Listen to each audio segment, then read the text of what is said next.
The Lottery, 1948. By Shirley Jackson. The morning of June 27 was clear and sunny, with the fresh warmth of a full summer day. The flowers were blossoming profusely and the grass was richly green. The people of the village began to gather in the square, between the post office and the bank, around 10 o'clock. In some towns there were so many people that the lottery took 2 days and had to be started on June 2th, but in this village, where there were only about 300 people, the whole lottery took less than 2 hours, so it could begin at 10 o'clock in the morning and still be through in time to allow the villagers to get home for noon dinner. The children assembled first, of course. School was recently over for the summer, and the feeling of liberty sat uneasily on most of them. They tended to gather together quietly for a while before they broke into boisterous play.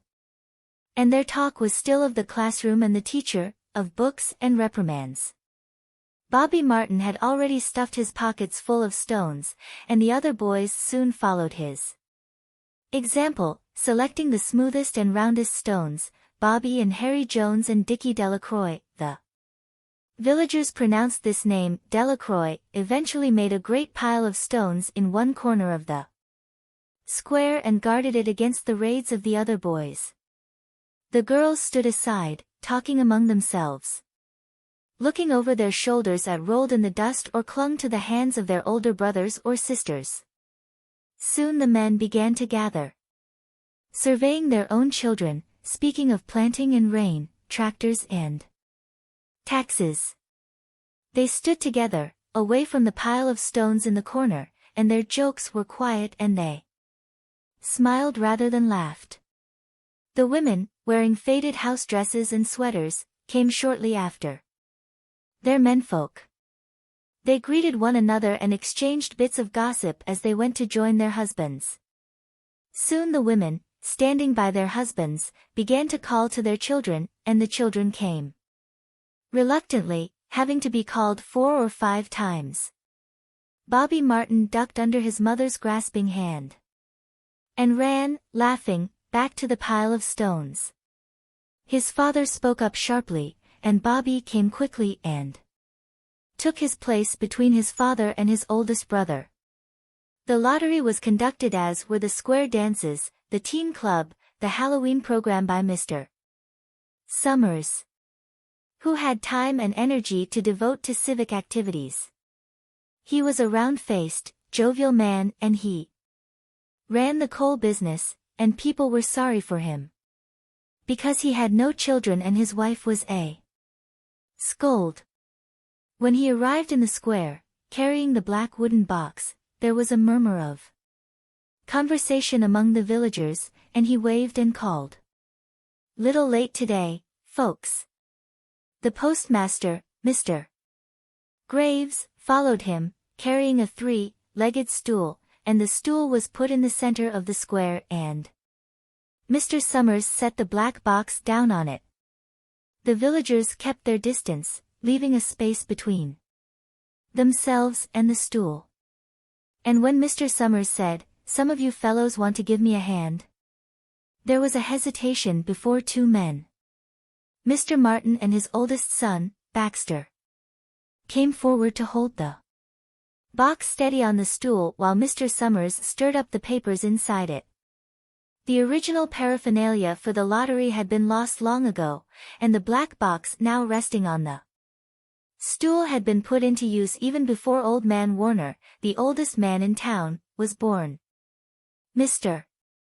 Summers spoke frequently to the villagers about making a new box, but no one liked to upset even as much tradition as was represented by the black box. There was a story that the present box had been made with some pieces of the box that had preceded it, the one that had been constructed when the first people settled down to make a village here.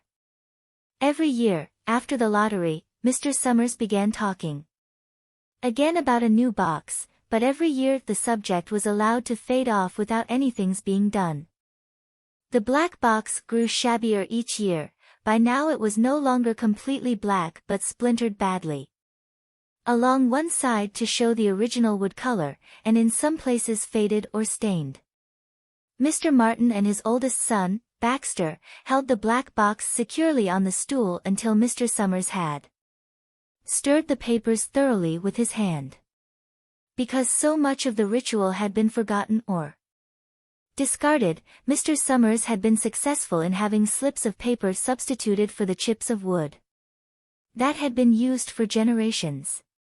Chips of wood, Mr. Summers had argued, had been all very well when the village was tiny, but now that the population was more than 300 and likely to keep on growing, it was necessary to use something that would fit more easily into the black box. The night before the lottery, Mr. Summers and Mr. Graves made up the slips of paper and put them in the box, and it was then taken to the safe of Mr. Summers' coal company and locked up until Mr. Summers was ready to take it to the square next morning. The rest of the year, the box was put away, sometimes one place, sometimes another. It had spent 1 year in Mr. Graves' barn and another year underfoot in the post office. And sometimes it was set on a shelf in the Martin grocery and left there. There was a great deal of fussing to be done before Mr. Summers declared the lottery open. There were the lists to make up of heads of families, heads of households in each family, members of each household in each family. There was the proper swearing-in of Mr. Summers by the postmaster, as the official of the lottery. At one time, some people remembered, there had been a recital of some sort performed by the official of the lottery, a perfunctory, tuneless chant that had been rattled off duly each year. Some people believed that the official of the lottery used to stand just so when he said or sang it. Others believed that he was supposed to walk among the people, but years and years ago this P3RT of the ritual had been allowed to lapse. There had been, also, a ritual salute, which the official of the lottery had to use in addressing each person who came up to draw from the box, but this also had changed with time. Until now it was felt necessary only for the official to speak to each person approaching. Mr. Summers was very good at all this, in his clean white shirt and blue jeans, with one hand resting carelessly on the black box. He seemed very proper and important as he talked interminably to Mr. Graves and the Martins. Just as Mr. Summers finally left off talking and turned to the assembled villagers, Mrs. Hutchinson came hurriedly along the path to the square, her sweater thrown over her shoulders, and slid into place in the back of the crowd. Clean forgot what day it was, she said to Mrs. Delacroix, who stood next to her, and they both laughed softly. Thought my old man was out back stacking wood, Mrs. Hutchinson went on. And then I looked out the window and the kids was gone, and then I remembered it was the 27th and came running. She dried her hands on her apron, and Mrs. Delacroix said, "You're in time. Though they're still talking away up there." Mrs. Hutchinson craned her neck to see through the crowd and found her husband and children standing near the front. She tapped Mrs. Delacroix on the arm as a farewell and began to make her way through the crowd. The people separated good-humoredly to let her through, 2 or 3 people said, in voices just loud enough to be heard across the crowd, "Here comes your Mrs. Hutchinson," and "Bill, she made it after all." Mrs. Hutchinson reached her husband, and Mr. Summers, who had been waiting, said cheerfully, "Thought we were going to have to get on without you, Tessie." Mrs. Hutchinson said, grinning, "Wouldn't have me leave them dishes in the sink, now, would you, Joe?" And soft laughter ran through the crowd as the people stirred back into position after Mrs. Hutchinson's arrival. "Well, now," Mr. Summers said soberly, "guess we better get started, get this over with, so's we can go back to work.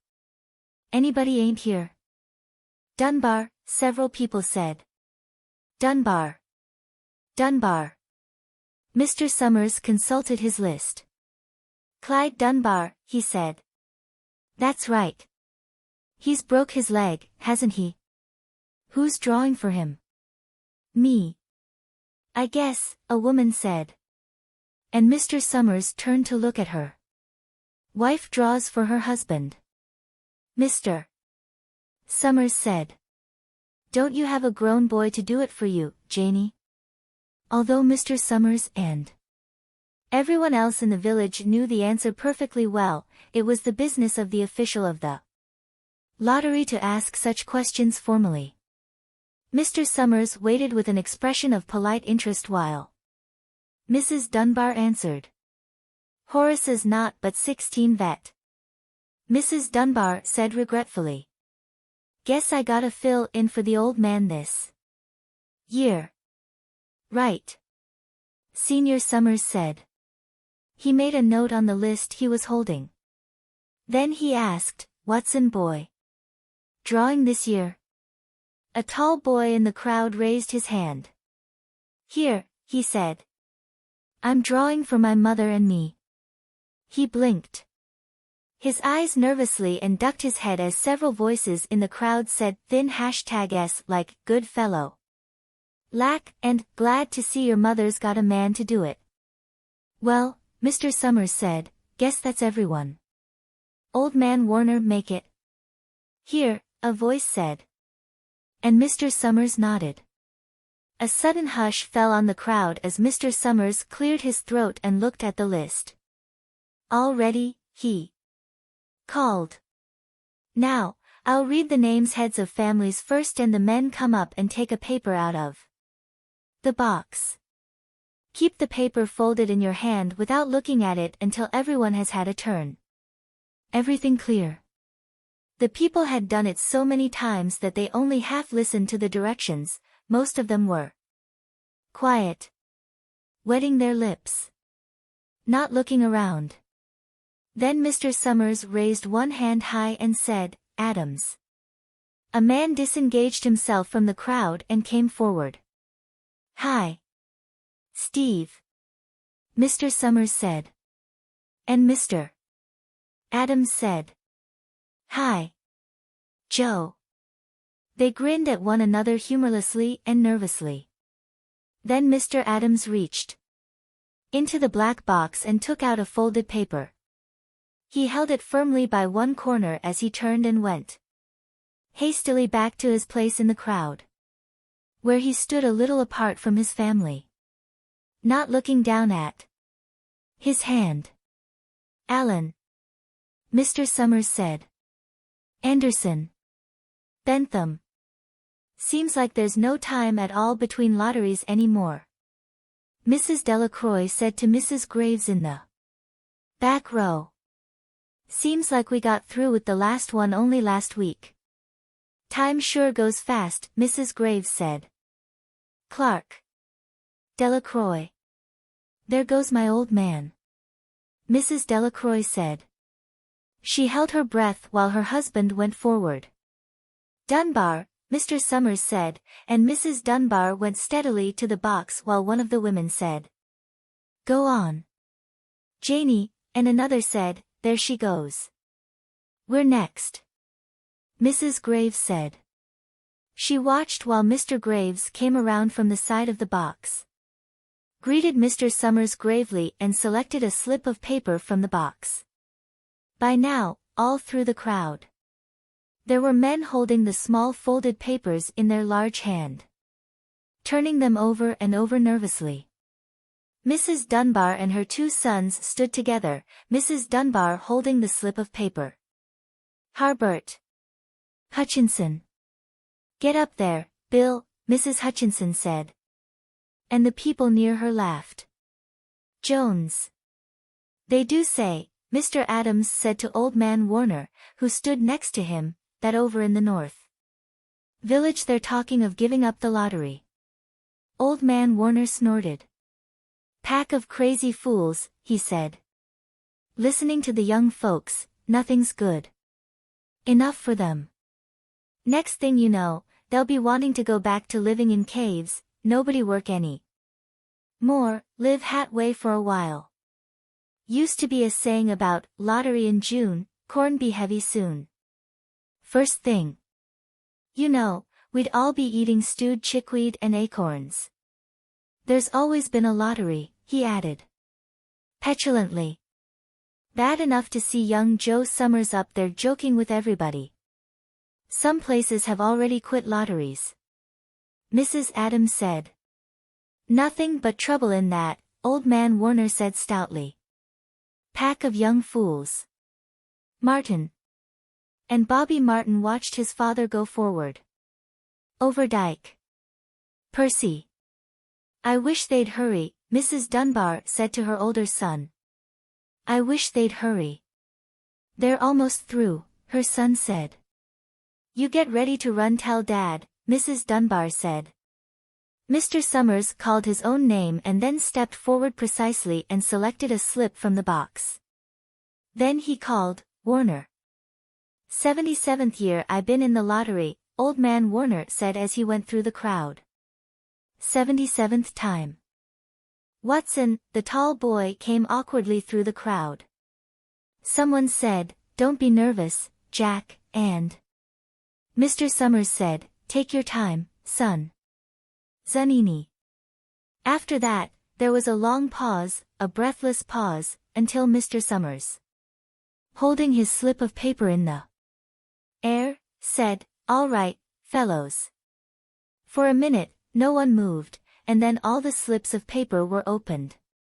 Suddenly, all the women began to speak at once, saving. Who is it? Who's got it? Is it the Dunbars? Is it the Watsons? Then the voices began to say, it's Hutchinson.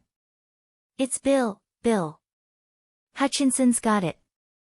Go tell your father, Mrs. Dunbar said to her older son.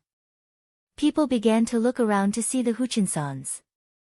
Bill Hutchinson was standing quiet, staring down at the paper in his hand. Suddenly, Tessie Hutchinson shouted to Mr. Summers. You didn't give him time enough to take any paper he wanted. I saw you. It wasn't fair. Be a good sport, Tessie. Mrs. Delacroix called, and Mrs. Graves said, all of us took the same chance. Shut up, Tessie, Bill Hutchinson said. Well, everyone, Mr. Summers said, that was done pretty fast, and now we've got to be hurrying a little more to get done in time. He consulted his next list. Bill, he said, you draw for the Hutchinson family. You got any other households in the Hutchinsons? There's Don and Eva, Mrs. Hutchinson yelled. Make them take their chance. Daughters draw with their husbands' families, Tessie, Mr. Summers said gently. You know that as well as anyone else. It wasn't fair, Tessie said. I guess not, Joe. Bill Hutchinson said regretfully. My daughter draws with her husband's family, that's only fair. And I've got no other family except the kids. Then, as far as drawing for families is concerned, it's you, Mr. Summers said in explanation, and as far as drawing for households is concerned, that's you, too. Right? Right, Bill Hutchinson said. How many kids, Bill? Mr. Summers asked formally. 3, Bill Hutchinson said. There's Bill, Jr., and Nancy, and little Dave. And Tessie and me. All right, then, Mr. Summers said. Harry, you got their tickets back? Mr. Graves nodded and held up the slips of paper. Put them in the box, then, Mr. Summers directed. Take Bill's and put it in. I think we ought to start over, Mrs. Hutchinson said, as quietly as she could. I tell you it wasn't fair. You didn't give him time enough to choose. Everybody saw that.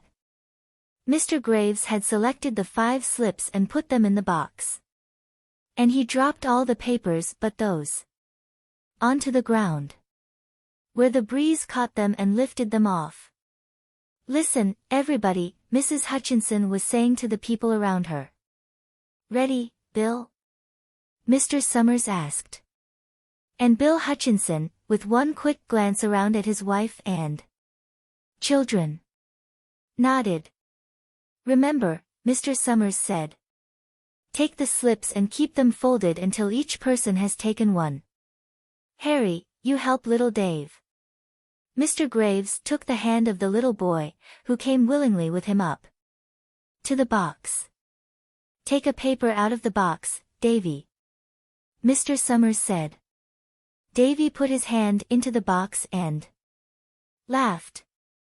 "Take just one paper," Mr. Summers said. "Harry, you hold it for him." Mr. Graves took the child's hand and removed the folded paper from the tight fist and held it while little Dave stood next to him and looked up at him wonderingly. "Nancy next," Mr. Summers said. Nancy was 12, and her school friends breathed heavily as she went forward, switching her skirt, and took a slip daintily from the box. "Bill, Jr., Mr. Summers said, and Billy." His face red and his feet over large, near knocked the box over as he got a paper out. "Tessie, Mr. Summers said." She hesitated for a minute, looking around defiantly. And then set her lips and went up to the box. She snatched a paper out and held it behind her. "Bill," Mr. Summers said, and Bill Hutchinson reached into the box and felt around, bringing his hand out at last with the slip of paper in it. The crowd was quiet. A girl whispered, "I hope it's not Nancy," and the sound of the whisper reached the edges of the crowd. "It's not the way it used to be," Old Man Warner said clearly. "People ain't the way they used to be." "All right," Mr. Summers said. "Open the papers. Harry, you open little Dave's." Mr. Graves opened the slip of paper and there was a general sigh through the crowd as he held it up and everyone could see that it was blank. Nancy and Bill Jr. opened theirs at the same time. And both beamed and laughed, turning around to the crowd and holding their slips of paper above their heads. "Tessie," Mr. Summers said. There was a pause, and then Mr. Summers looked at Bill Hutchinson, and Bill unfolded his paper and showed it. It was blank. "It's Tessie," Mr. Summers said, and his voice was hushed. "Show us her paper." Bill Hutchinson went over to his wife and forced the slip of paper out of her hand. It had a black spot on it, the black spot Mr. Summers had made the night before with the heavy pencil in the coal company office. Bill Hutchinson held it up, and there was a stir in the crowd. "All right, folks," Mr. Summers said. "Let's finish quickly."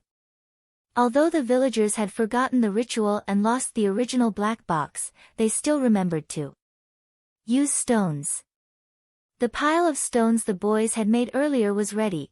There were stones on the ground with the blowing scraps of paper that had come out of the box. Delacroix selected a stone so large she had to pick it up with both hands and turned to Mrs. Dunbar. "Come on," she said. "Hurry up." Mr. Dunbar had small stones in both hands, and she said, gasping for breath, "I can't run at all. You'll have to go ahead and I'll catch up with you." The children had stones already. And someone gave little Davy Hutchinson few pebbles.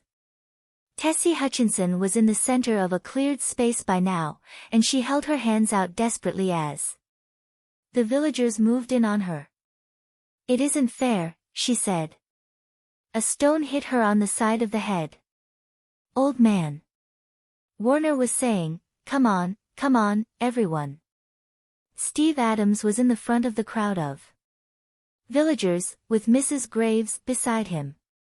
"It isn't fair, it isn't right," Mrs. Hutchinson screamed, and then they were upon her.